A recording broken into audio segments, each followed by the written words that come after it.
FOMO. Hey there, FOMO Sapiens. I'm bringing you a best of episode today from season 2, way back in 2019.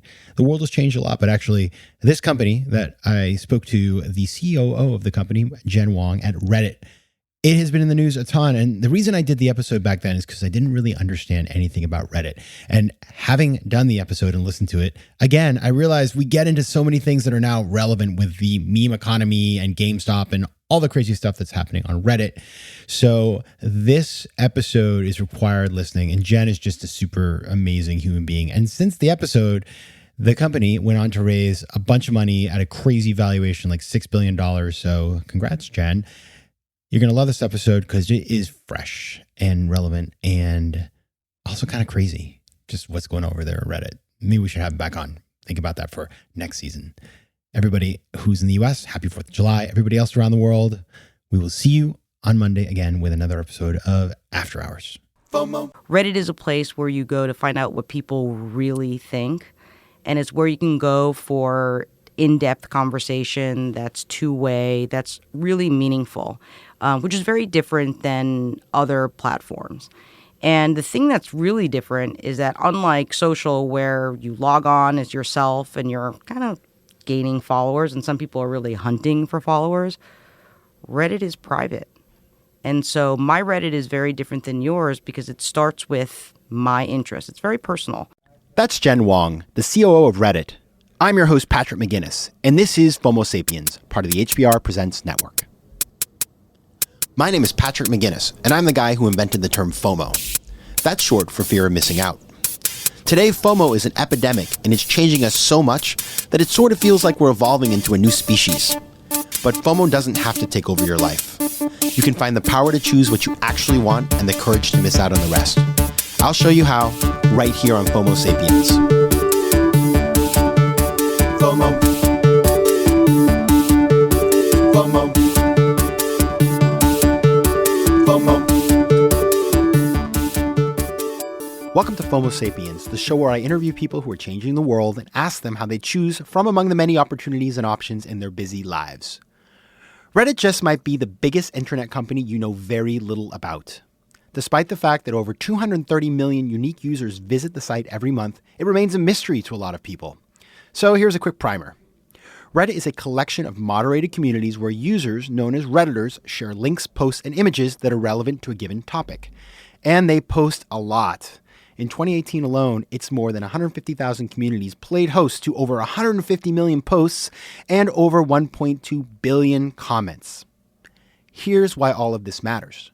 Given its scale, Reddit plays a surprisingly important role in driving the public conversation and in taking the pulse of global opinion. That's why I invited the perfect person to talk about the site, its ethos, and its business model. My guest today is Jen Wong, the COO of Reddit, where she oversees business strategy. Previously, Jen was Chief Operating Officer and President of Digital at Time Inc. Prior to Time, she had business roles at PopSugar and AOL. Jen earned her MBA from Harvard Business School, her MS in Engineering, Economic Systems and Operations from Stanford University, and her BS in Applied Mathematics from Yale. Welcome to FOMO Sapiens, Jen Wong. Hello, Patrick McGinnis. It's nice to have you here. Thank you. So I'd like to start the show with the same question every time, and that question is, everybody feels a little FOMO sometimes, so what turns you into a FOMO Sapiens? You know, sometimes you realize that there are things going on in the world and you're missing them. I know you're a world traveler. I've been a world traveler and just thinking about everything happening. And actually, I was just in China last week. And I have FOMO right now thinking about what's happening in China. So in China, I feel like it's the future right now. I was at a restaurant and I couldn't even pay because I didn't have WeChat, I didn't have Alipay, I didn't know what a QR code was, and they didn't take my credit cards and they didn't want cash. And I'm thinking, okay, this is the future, and now I've gone back to the past and I'm living in the US and not learning about whatever the next payment thing is. And I have FOMO about what's happening in the future in China right now, honestly. That is something I think if you've been in China, anybody can relate to because you try to go anywhere and pay and you can't. It's very interesting, and it is impossible to be in two places at once. Yes. However, So far. you're actually, I would say you're helping us to overcome potentially that challenge over at Reddit, where you're the COO, because Reddit is a place that is full of information. What's funny about Reddit, though, is I remember when you first joined, and I thought, I've heard of Reddit, but I've never been to Reddit. And so as I started preparing for the show, I started asking all my friends, do you go to Reddit? Do you go to Reddit? And I found that many people, everybody heard of it. Many people had never been. And there were some people who go there every day, and it's part of what they do to gather information around the world. Clearly, they're not alone. This is a top 10 website in the U.S. It's top around 20 in the world, right alongside the Twitters and Instagrams and Netflix out there. But many people, it's shocking to me, including myself, don't know about Reddit. So first of all, what is Reddit? And then why do you think it is that some people know about it? It's kind of like the Matrix, and some people don't. Yeah. Well, Reddit is really different than kind of any other platform out there.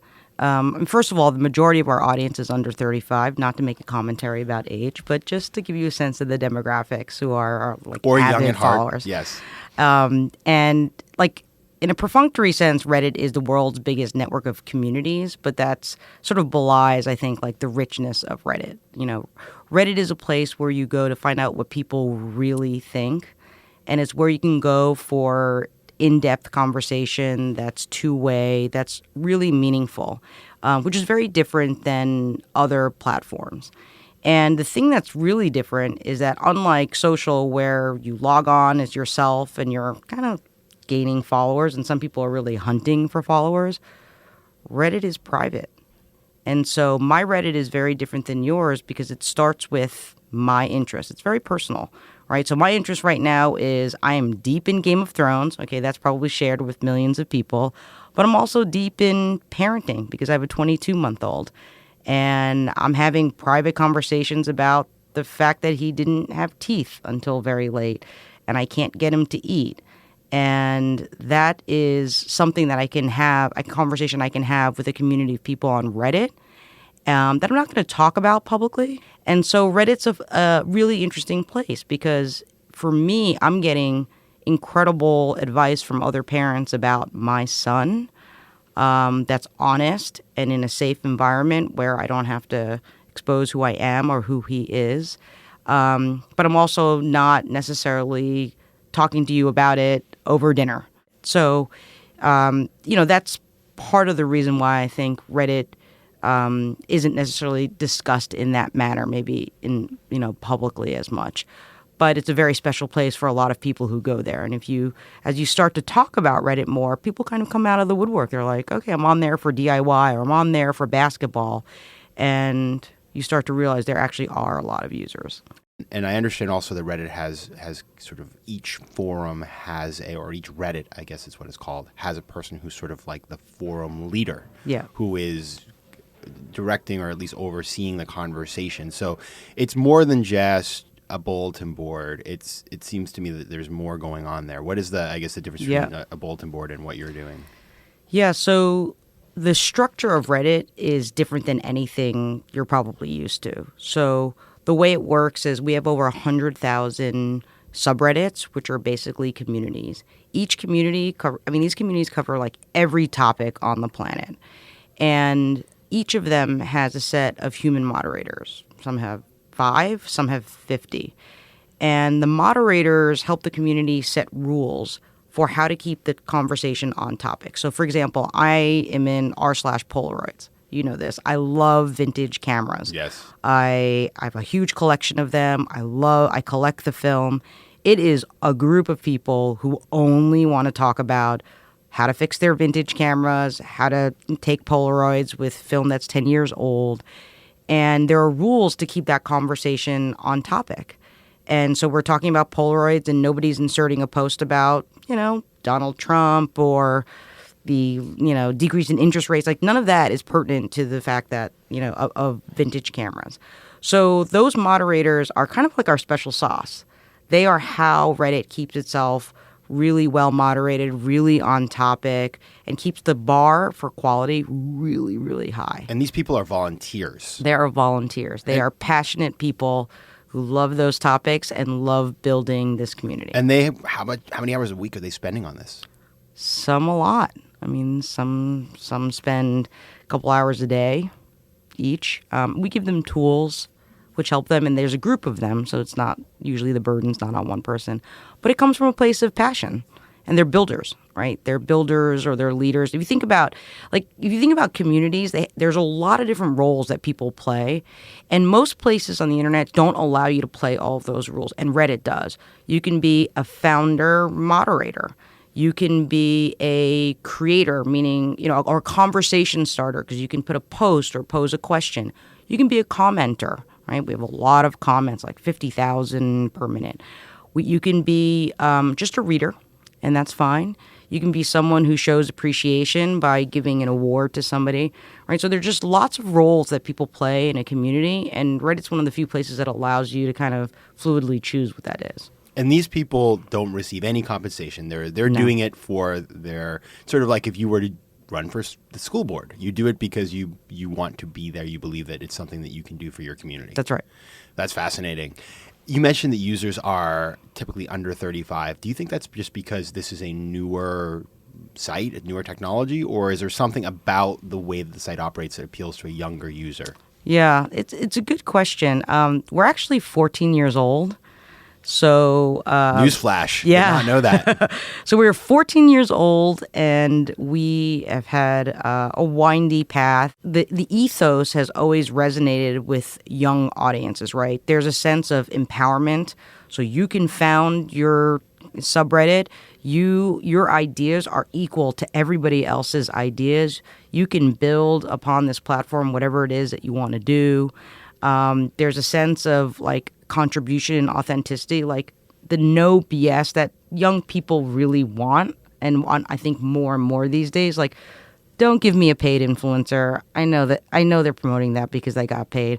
I want to know what people really think. Like, just give me that. And I think that a lot of young people want that. And then the third is, I think, a lot of folks are exploring things, in their life. Sometimes it's areas of like very personal support that they're going through as they grow up and go through college, and others are they have incredible passions and they're just looking for other people. So like I hear a lot of folks say, hey, you know what, my college age son is on Reddit and he is deep into robotics and he just wants to talk to other people who are into robotics. And that's really common, and they get a lot out of that. One of the things that this business does, which I think is really important to note, anywhere you go in the world today, whether it's the Gambia or it's Myanmar or it's Maine, my home state, has a democratization of information. So you can find a young person who is passionate about something. They could be in a refugee camp somewhere, but if they have a phone in their hands, they can go somewhere to find ideas and inspiration, which is I think important. Now that could be that can cut both ways, of course.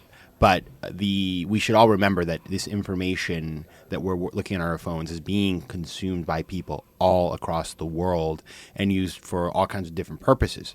Now, your role at Reddit, one of your roles is business strategy. And so we just heard about, I guess, how the business operates. I'd love to hear about the business model and how Reddit makes money. Yeah, it's a good question. We have two revenue streams that we're working on. The first is advertising. Our view is that Reddit's a great place for marketers because marketers are important members of the community. And most marketers today will say, hey, communities are really important to me.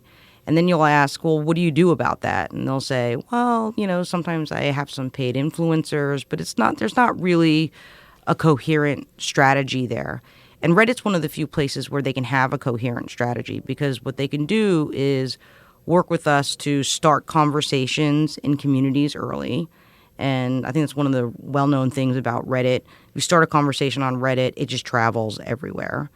The second is if you want to understand where you stand with different communities, like what's your relationship with them, and then figure out how to build that, we're probably the best place and the only place to do that because that's how we look at the world, is through the lens of community. Nobody else really does.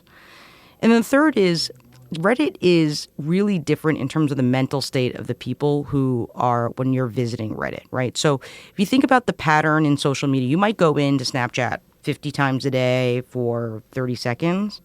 In Reddit, your session length is going to be deeper because you're actually going deep in the content, into the comments, and open to really sometimes detailed information because you're searching for something or trying to find an answer to a question, or you have a deep passion, so your knowledge depth is just a different level.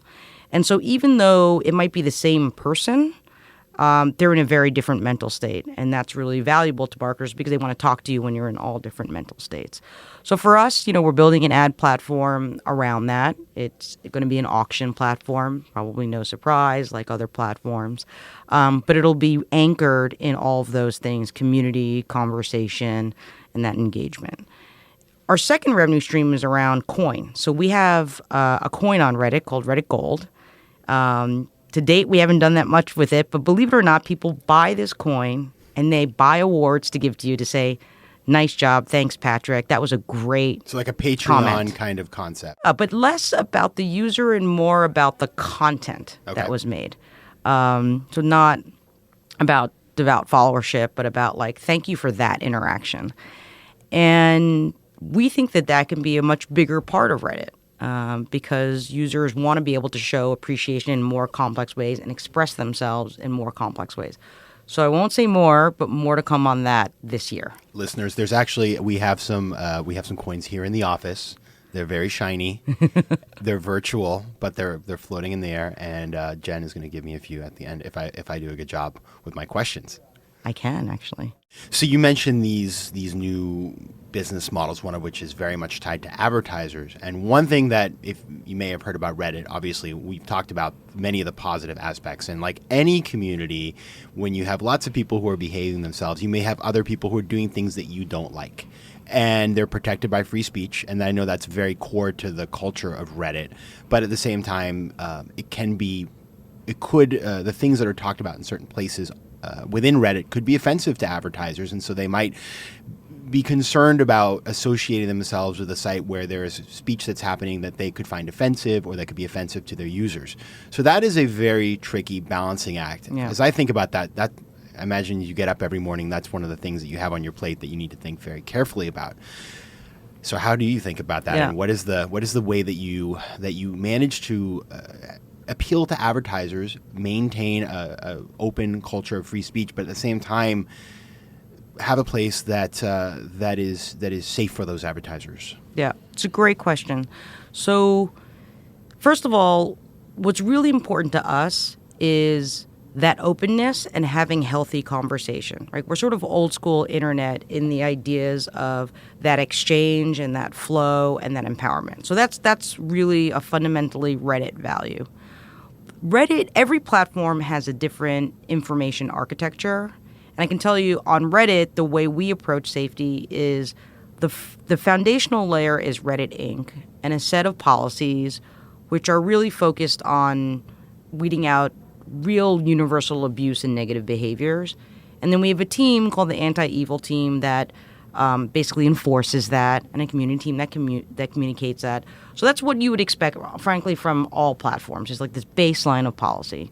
The thing that's really special about Reddit is what I talked about before, is that middle layer, which is of human moderation. So there's a couple things in there that are special. One is, in the layer of human moderation, we have these moderators who set very strict rules for each of these communities, right? So your feed, like let's call that the global ocean of content for Reddit, is just comprised of like 100,000 bays, i.e. communities that feed into that ocean. And you can't post into the big well. You have to post into a community, and each community has human moderators who have rules who look at that content. So it's like a safety mechanism because often their rules are tighter than the rest of the ocean. So like I described before with like Polaroids, one of those communities is Polaroids. Everything that goes into Polaroids, I guarantee you, is about cameras and film and photos. There's nothing bad going in that. It's certainly not going to make it onto Reddit. If you post into it, it'll be taken down immediately. That's true of every other subreddit. So that's a safety valve that exists on Reddit that doesn't exist in other arenas. The other one is we have a downvote button. And this one's really powerful. We have both upvotes and downvotes. And what that does is allow users to all users to say what they think is good content and what should float to the top.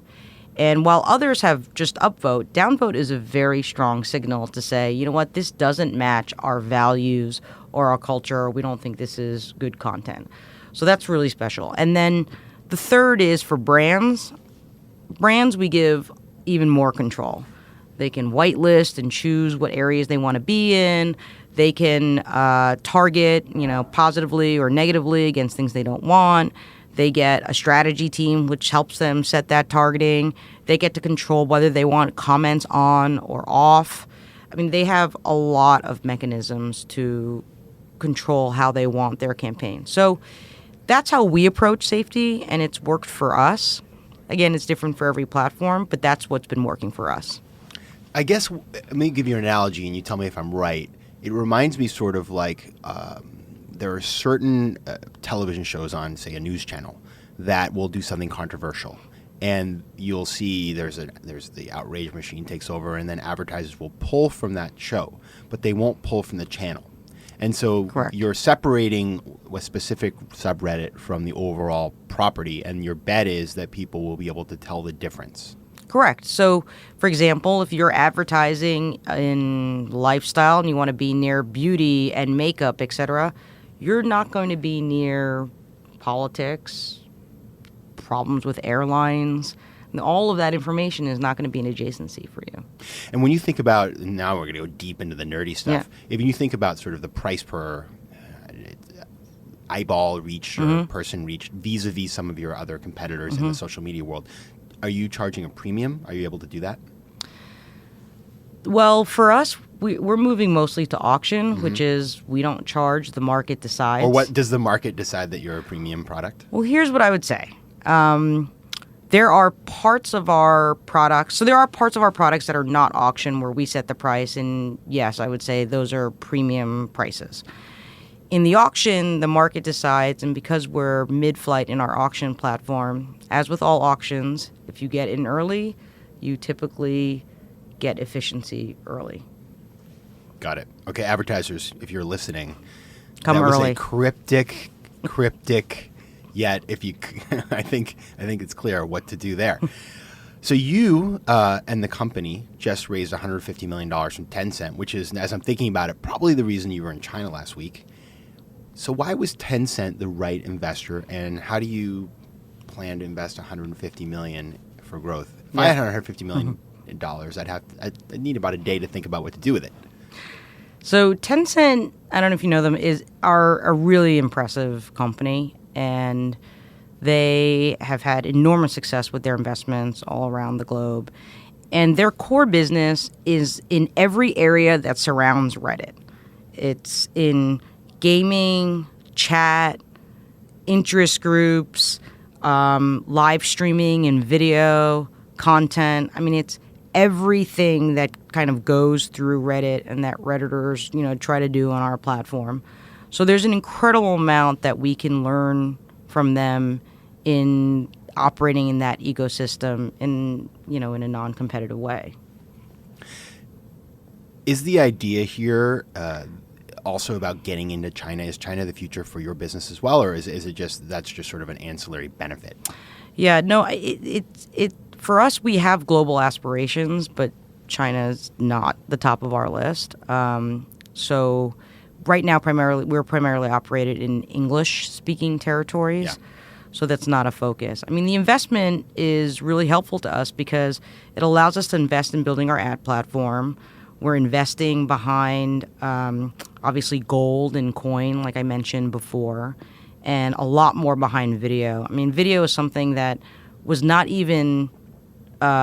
really something that we had for users to actually create video until last year, and then just exploded. I mean, just, went to billions of views from nothing. And so that's an area that we're going to invest in because clearly our users love video. And interestingly, our advertisers love video too because it's probably going to be the majority of the ad format before the end of the year. So you came to Reddit after a role as the COO of Time Inc. Why was Reddit the right place for you to go after Time? I worked at a lot of media businesses, and media businesses, especially Time, are incredibly mission-driven businesses. They're actually very user-centric. They're absolutely passionate about that. I mean, Time is absolutely a mission-based organization in terms of informing the world. And Reddit is too. And so that feels really good to me. Like, our mission is to bring a sense of community and belonging to the world. And you see it in every single product release, company discussion that we have, everything. Even the conversation that we have with brands about how to interact with the community are all rooted in values in this mission. And that feels really familiar to me and really exciting. So there are a lot of through lines that are common despite being private, and now my worry is what's the slope of the line that's going up and to the right, not the direction of the line like it was at Time. And we have the privilege of being private and having the capital to achieve that mission. So those are all incredible things. But the through line of mission is really common, actually. You talk about the challenge of keeping the growth going. Do you ever see Reddit, for example, buying a television advertisement to broaden its base to people who are watching TV but aren't on the site today? Is this the kind of thing where you can see the growth of the community coming from internationalization? Is it from reaching out to a wider demographic? Is it from having the same core users just spend more time on the site? Where does the growth come from when you have all that money to invest? Yeah. So we do have global aspirations, but before we really go full, pedal to the metal on that, there are a couple of things that we want to accomplish, right? So one is we do want to broaden our demographic. We have a little bit of male skew, and we want to make sure that we have every audience on the site, particularly women, and topical areas. We do cover every topic on the planet, but some with more density than others. So I'd say in the areas of lifestyle and beauty and style, we could have more. I mean, we have great groups, but we could have bigger groups. Coin, I think, is something that's just at its infancy and is something that will really resonate globally. But I want to get a few things kind of done there before we scale globally. And that's the same with video, because again, we just released a video player last year, and we're just at the beginning of what that could be. And that, I think, will do well globally. So there are a couple of things that we're investing behind and, being very thoughtful about the stages. But, I think Reddit, our goal is we want 1 billion people or more on Reddit. And if you think about Facebook, everybody has friends and families, so they can be on Facebook. Everybody has interests, they can be on Reddit. And I think the need for community is universal and global. It's interesting because if we listen to your comments carefully, we can see at least, I guess, what Reddit believes where the internet is going for Reddit, but also maybe there's some hints about where the internet's going overall, coins and video. It'll be interesting to see what that looks like in the future. Yeah, I think that there's two things that will evolve. And one area that I always say we have tailwinds in is our fundamental values around being open, I think are really important to, especially when you watch Gen Z and the things they care about. The control over user identity and privacy is something that people, I think, have woken up and, figured out is important to them and are really thinking about. I think empowerment is something that people are thinking about. Having an equal voice, not being in like a personalization bubble and having conversations that stretch beyond whatever bubble you've been put in, also very important. So Reddit has a lot of those things that I think people want. They want that like authenticity and realness. So at the core, I think we have a lot behind us. And then from an experience standpoint, no surprise, we're about empowerment. And so we want our users to be creative and do whatever they want. Video, coins, et cetera. These are things that our users take and just imagine things with, and that's what we want. That's our way of empowering our users. So, Jen, this is the show about finding the power to choose what you actually want and finding the courage to miss out on the rest. You are making decisions all the time, big, small, medium. What is your tip for making good decisions and sticking with them? If you wait for perfection, you really will end up in a paralysis situation. So going for what's directionally correct, like I always think of it as just go for generally the right slope, is the advice I normally give. And I would say the second is move with velocity. Because here's the thing. If you move with velocity and you get to a point that is not where you want to be, at least you have the energy and momentum to get out of it. And so move with velocity at all times. Research has shown that where people get stuck in decision making is that they look at a bunch of options and then they won't pick one. They'll just sort of have a favorite, but then keep returning to the ones that have been discarded. So they don't truly discard anything. And that's where the machine gets stuck. So if you can decide on something, run after it, and then have the energy and the strength to assess how it's going and then maybe change course, you can be maybe the CEO of a company one day too. And at the same time, as we talk about these choices, obviously you can't do it all.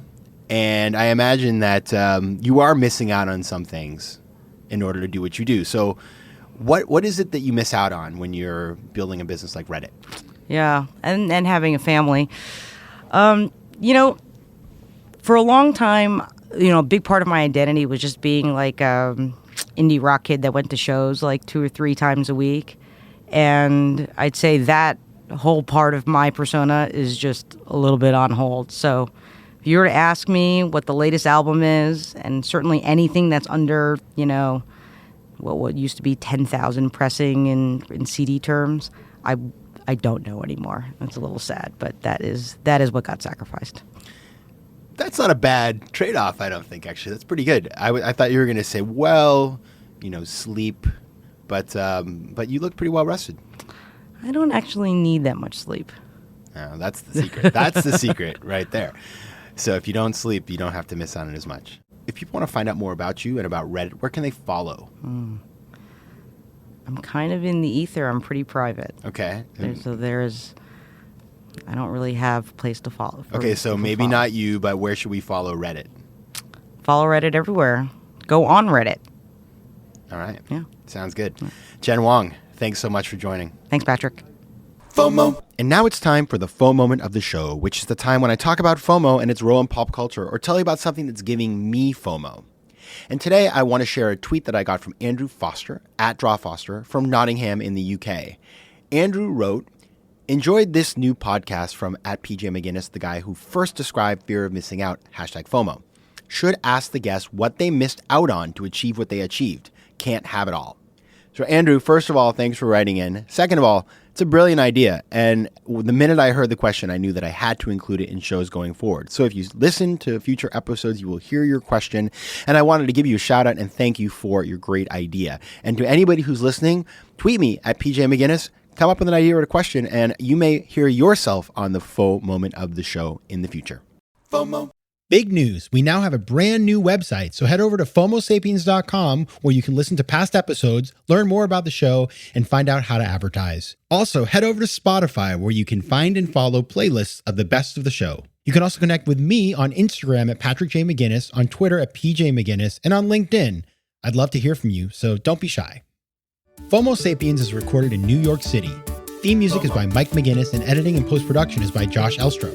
If you like today's show, please be sure to rate it and recommend it to your friends. And as always, you can find me at FOMOSapiens.com and at PatrickMcGinnis.com. To advertise on FOMO Sapiens, reach out to contact@FOMOSapiens.com. FOMO.